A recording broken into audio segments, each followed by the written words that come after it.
In chess, every move is a message. Every mistake has a meaning. And every victory begins long before the first piece moves. Today I'll show you a game, not just any game, but one that teaches the most important lessons in chess and in life. It's a story about attack, defense, patience, and the brutal, beautiful logic that governs those 64 squares.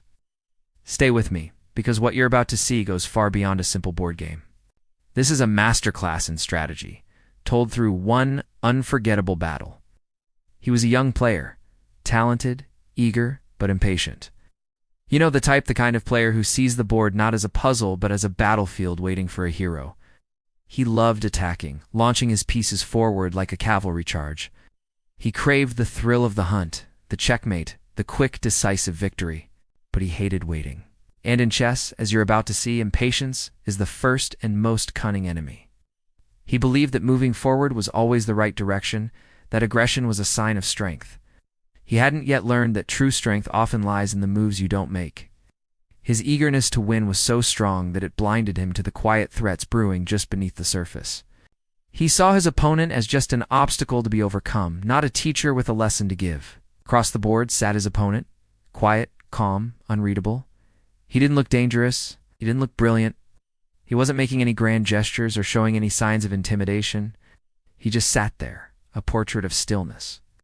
But strong players rarely look dangerous. Their strength isn't in their posture or their gaze. It's in their silence, in the depth of their calculation. They don't need to project power, because their power is inherent in their understanding of the board. The young player saw an old man, perhaps past his prime, saw someone who was slow, defensive, and boring. What he failed to see was a mind that was absorbing every detail, a strategist who understood that a storm is most deadly when it's preceded by absolute calm. The opponent was a mirror, reflecting the young player's own impatience back at him, waiting for it to become his downfall. The game began. The young player, with the white pieces, opened with e4, the king's pawn forward 2 squares. It's the most honest and classical start, a move that immediately stakes a claim in the center and opens lines for the queen and bishop. It says, "I am here to fight for the initiative." The opponent responded with 1. c5, the Sicilian defense. This isn't a passive reply. It's an immediate challenge. By moving the c-pawn, black signals an intention to fight for the center from the side, creating an imbalanced position right from the start. The Sicilian is not a quiet drawish opening. It's a declaration of war. A battlefield was officially created. The young player smiled. This was the kind of game he wanted, a sharp tactical fight where his aggressive style could shine. He felt he was already on his way to victory, but the opponent had just set the stage for a very different kind of lesson. The game developed, move after move. The tension built. And then, on move 12, the young player made his first mistake. It was a move that looked aggressive, a pawn pushed deep into the opponent's territory. It looked brilliant, put pressure on the black position, and seemed to create an unstoppable attack, but it had a hidden flaw. In his haste to attack, he had neglected his own defenses. The move, while flashy, permanently weakened his king's position.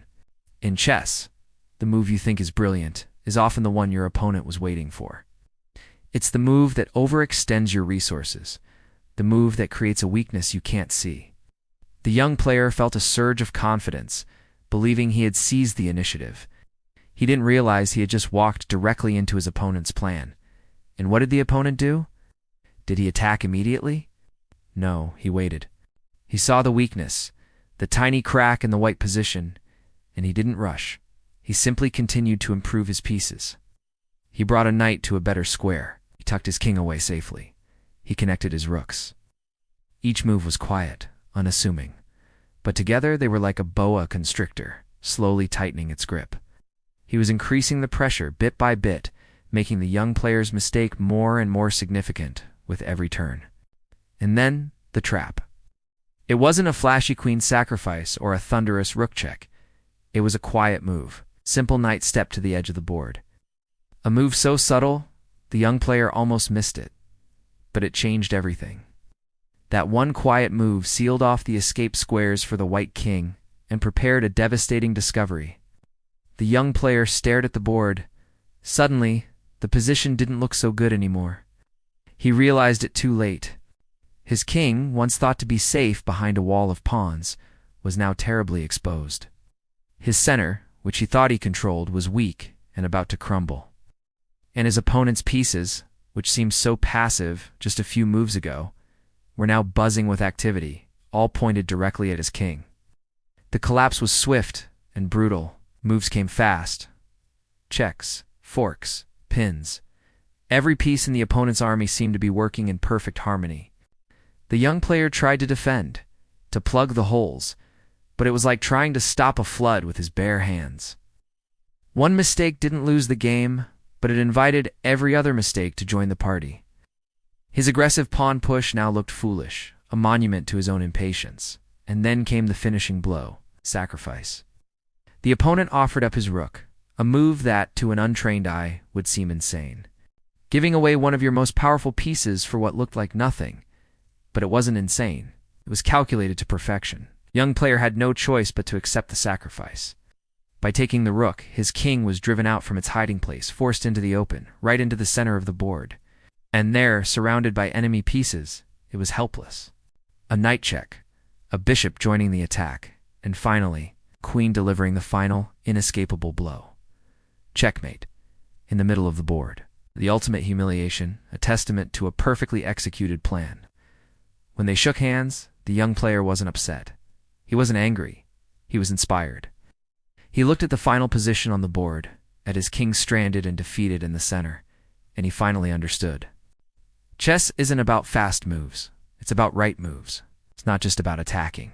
It's about knowing when to wait, when to build, and when to strike. Your greatest opponent isn't always the person across from you. Sometimes it's your own impatience, your own ego. Sometimes your best teacher sits across the board, quietly showing you everything you still have to learn. In chess, as in life, slow down, think deeper, and move with purpose. Thanks for watching. If you enjoyed this story, be sure to subscribe for more lessons from the 64 Squares.